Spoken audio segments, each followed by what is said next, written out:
Well, they've finally done it. I'm not gonna stop asking Tesla to do things via software because literally every tiny little thing I can think of, they eventually add, and it keeps surprising me. So finally, I've been waiting for this since the day I got the car. They've finally added YouTube Music natively to the internal display, and that's not all. There's actually some great updates along with it, but this is one that really hits close home to me because I was a day one subscriber of YouTube Premium back when it was called YouTube Red, because I watch more YouTube than anything else, and I like knowing that the majority of the membership goes to the creators that I watch, and they throw in YouTube Music with that membership. So in my opinion, it's the best overall membership. I canceled my Netflix, I've canceled my Prime, and canceled all kinds of different memberships over the years because I get tired of all of the monthly recurring payments, but the YouTube Premium membership is one I have not gotten rid of, and it's so cool to finally actually get that UI here on the main display. And one of the things I love about YouTube Music is the fact that it has access to crazy remixes and covers that you just will not find on Spotify or Apple Music. Sure, it may not be like the highest bit rate or whatever, but I have the partial premium sound system anyway. It still sounds fantastic to me. And you can listen to amazing, crazy bops that you would never find elsewhere, like Oppenheimer singing Swalla-la-la.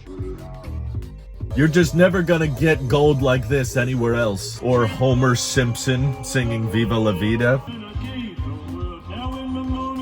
So obviously, this requires premium connectivity, which I normally didn't have because, again, I prefer listening to everything through YouTube Music. So I was just Bluetoothing from my phone, but I made a pact with Tesla. I said, if you add my primary music streaming service natively to the display, okay, I'll get premium connectivity. It was a little buggy at first. The car had to reboot twice, which I thought was a little weird. And then like the first song I played over cellular had like a timeout, like connection error, and it like stopped playing after 3 seconds, and I was like, oh crap. But I realized I was playing it like right as I was leaving the house, and it may have been because it was like disconnecting from the home Wi-Fi, switching to cellular, that caused a bug. But after that, it was totally fine. But like I said, there's other changes with this update as well. So let's go over some of the release notes. YouTube Music obviously is the main one, but if you're a big Amazon Prime fan, they've also added Amazon Music, which is just nutty to me when you think about like the fact that Teslas still don't have CarPlay and stuff, which I still think would be nice. But besides the point, like, think of how many different streaming options you have within Tesla's own operating system. You've got Tidal, Spotify, Apple Music, Apple Podcasts, Audible, and then they just have their own like native streaming app. They've got TuneIn, they still have radio stations, and now of course YouTube Music. Like, there's so many choices now that I just don't think you're ever gonna find on another vehicle. I guess without like connecting your phone and having Android Auto and CarPlay and that kind of thing. So shout out to Tesla for listening to everybody and just adding as many streaming options as possible. That's fantastic. Of course, they've also updated the Castle Doombad, so now it has the full version. I don't know, I usually just watch YouTube when I stop and charge. I don't usually play a lot of games, but hey, maybe me and my wife can have kids now because there's parental controls, which means that you can have a pin on the vehicle with a max speed limit and limit the acceleration, have more speed limit warning sound effects, and send notifications to the car if the kid's driving it past their curfew. So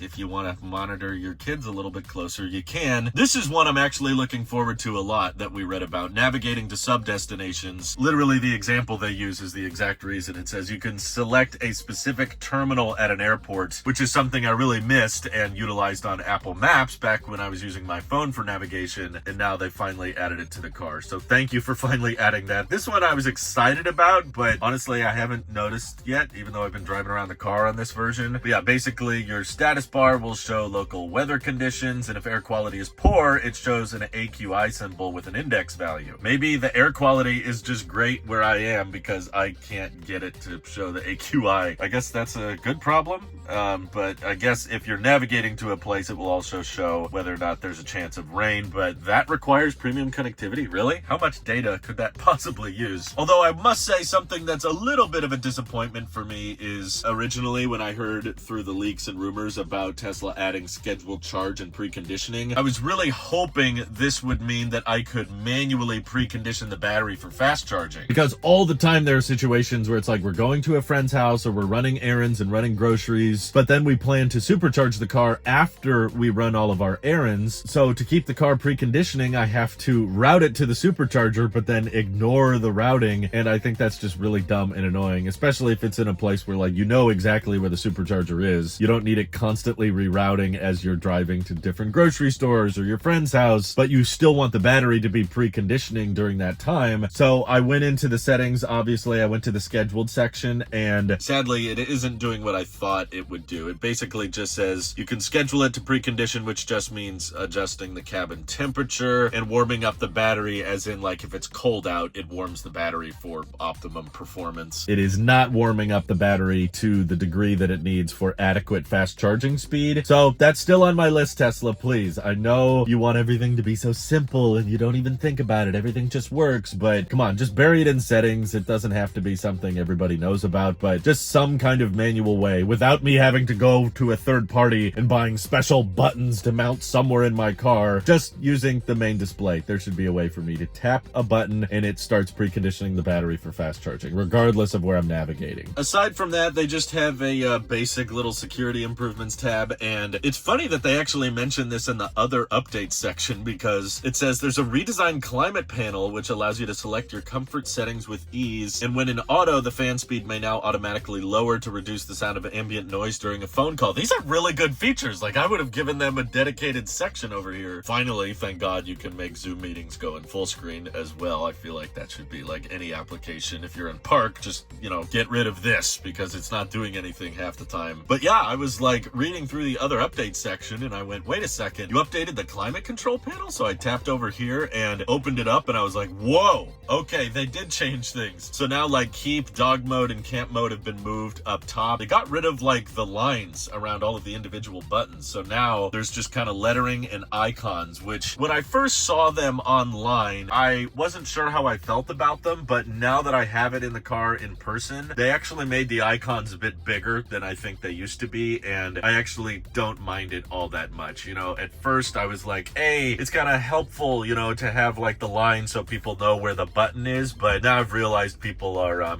pretty intuitive at knowing that they can press just the lettering, and you know, maybe not everybody likes it, but I actually like the way it cleans up the UI when you're in auto. Like if I turn off auto, then you get all of these different settings back and a lot more controls, like your fan speed is down here and everything. But I'm the kind of guy that leaves it in auto, so I'll just tap auto and it cleans it up a little bit. It looks a little bit less complicated, and yeah, I guess I probably spoke too soon. I should wait until these features actually launch before I develop opinions on them. But yeah, there's the redesigned climate control panel. It's makes the front dashboard feel a little bit bigger than previously, but what's funny about this UI is that it still has the dated door panels. Like, that is not how my door panel looks. I have this little sail here, whereas this treats it like I have the old-fashioned door panel. Come on, Tesla. Same thing back here. If I like open my door like this in the UI, even though it has the white interior, it has the old-fashioned white door panel. Look at that. That is not how my door looks. Come on, Tesla. I expect you to pay attention to little tiny insignificant details like this. I love that kind of pointless attention to detail in software. But anywho, I'm very happy I finally got YouTube Music and a couple of other quality of life features as well. But please, still on the list. I don't think CarPlay would hurt that much, and also manually preconditioning the battery, Tesla. Come on, that would be super duper useful. If not CarPlay, at least AirPlay. Just a way to cast things to the main display, because there are still times where me and my wife want to watch like Peacock or Max, and it's kind of annoying to have to do it through the browser. Like Peacock just straight up doesn't work on the browser. So if you're not going to support AirPlay, at least add some more streaming apps to Tesla Theater. Like, that would be another great solution. Anywho, thank you all for supporting this channel directly. It seriously helps us out a ton, as does just watching these videos. So thanks again, and have an excellent rest of your day.